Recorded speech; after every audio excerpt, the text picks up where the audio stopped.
Developing this morning, let's get back to this. Secretary of Defense Lloyd Austin hospitalized once again, now transferring his duties to his deputy secretary after being rushed to the hospital with a bladder issue.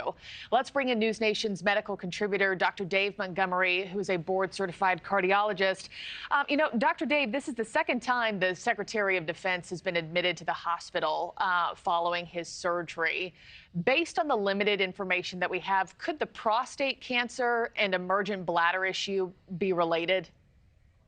Oh, yeah. Good morning to you, Markie. Yeah, so almost certainly they've been vague, so we don't know exactly what's going on. So the two ways that we think about this are complications from the cancer itself, whether it's spread, recurrent, something that they didn't get, or complications of the treatment, whether that's radiation therapy. 50% of prostate cancers get radiation therapy and damage to surrounding organs, or surgical damage or complications.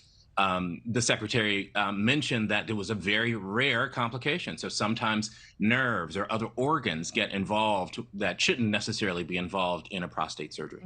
So are you not surprised that he's been hospitalized? Again, this is not unusual, would you say?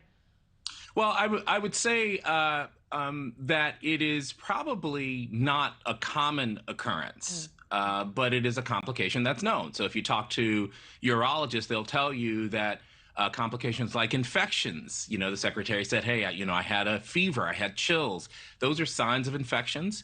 That stuff is not uncommon. That's common. But things like having to return to the hospital, a 2-week stay, which included an intensive care unit stay, is an uncommon complication for prostate surgery. Yeah, and the Pentagon is saying that Austin is in the critical care unit, adding it's not clear how long he'll be hospitalized. I mean, what kind of hospital stay could we be talking about here, and how serious do you think this might be? Yeah, we should make the distinction, Markie, between intensive care and critical care. And that just may be, the hospital's way of saying this is a higher level of acute care. And it could be anything, right? If he's got, a UTI, which is just a tract infection that they really want to get a hold of, or some of the, sort of effects of the treatment that has occurred. He could be a number of days. I think, he was responsible this time. I think standard operating procedures, would be if you're out of commission, that you pass on the duties, and he's passed on those duties, as you know, to the deputy secretary. Yeah, and we'll certainly be watching for when he is back in commission and able to resume those duties. Dr. Dave Montgomery, as always, thank you, sir. We appreciate it.